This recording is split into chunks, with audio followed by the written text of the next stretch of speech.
சட்டமுன்னிலையில் RTI பற்றிய முகாம் நடத்தப்பட்டன.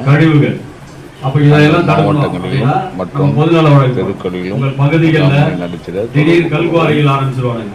மனு கொடுப்பது மழையே தோண்டி எடுப்பான், ஆத்து மணல் எடுப்பான் என அனைத்து மக்களுக்கான எதிரான விஷயங்கள் எல்லாம் பண்ணும்போது ரவி நம்ம இந்த பொதுநல வழக்குகளை நம்ம போடணும்.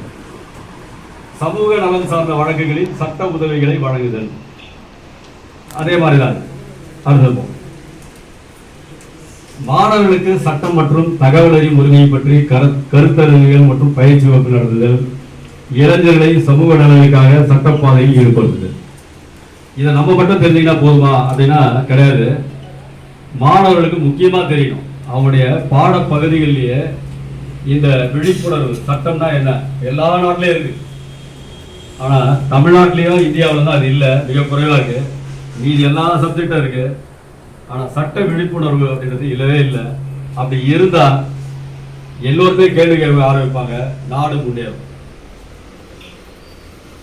ஊடகம் மற்றும் சமூக ஊடகங்களை பயனுள்ள முறையில் பயன்படுத்துதல், சட்டம் மற்றும் தகவல் குறித்த பிரச்சனைகளை ஊடகம் மூலம் மக்கள் முன்னிலையில் கொண்டு வருதல், சமூக ஊடகங்களை பயன்படுத்தி சட்ட விழிப்புணர்வை பரப்புதல். சுருக்கமாக அகில இந்திய தகவல் மற்றும் சட்ட முன்னணியின் நோக்கம் சட்டம் மற்றும் தகவலின் மூலம் சமூக நியாயம் மற்றும் மக்கள் அதிகாரத்தை நிலைநாட்டுவதுதான். உதாரணமா ஊடகத்தின் மூலமா நாங்கள் பிரச்சாரம் பண்றோம் அப்படின்னா யூடியூப்லாம் நீங்க தெரியும். அதுலேயே பார்த்தீங்கன்னா ஆர்டிஐ பற்றிலாம் நாங்கள் பேசியிருக்கோம். என்னுடைய யூடியூப்பை அதில் பார்த்தீங்கன்னா தெரியும், அதில் நாங்கள் பேசியிருப்போம். ரெண்டாவது பார்த்தீங்கன்னா புதிய தலைமுறை நம்ம எங்கே வினோத்திருக்காரு இங்கே கொஞ்சம் எழுது டாக்டர் வினோத்குமார் அவர் தான். புதிய தலைமுறை சேனல் உங்களுக்கு தெரியும், புது யுகம் தெரியும், புது யுகம் தெரியும்.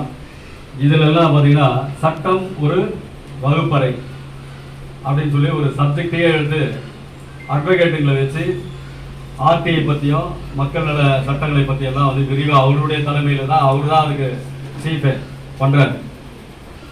நம்ம தான் அவருக்கு இதை ஊக்கப்படுத்தி இதை பண்ணுங்க அப்படின்னு சொன்னோம். அது மட்டும் இல்லை, நம்ம வழக்கறிஞர்கள் அந்த சேனலில் போய் அதில் கலந்துக்கிட்டு பயன்பெற்றிருக்காங்க. அதே போல் அண்ணன் பழனி அவர்கள் கூட அதில் போய் கலந்துக்கிட்டு இருக்காரு.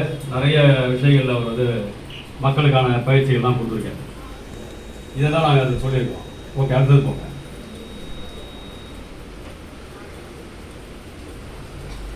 இப்போ சட்ட கல்லூரி அதெல்லாம் சொல்லிட்டோம். சமூக ஊடகத்தில் சட்ட விழிப்புணர்வு பார்ப்புதல், பெண்கள், குழந்தைகள் மற்றும் பின்னடைந்த சமூகங்களுக்கான சட்ட பாதுகாப்பு நடவடிக்கைகள். அடுத்தது போங்க. இப்போ இதையெல்லாம் எதுக்காக அப்படின்னு கேட்டீங்கன்னா, சட்டத்தை அறிந்தால் உரிமையை நிலைநாட்டலாம்.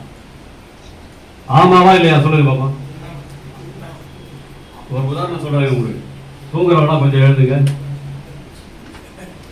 யார் யார் தூங்குறீங்களோ கொஞ்சம் எழுதுங்க.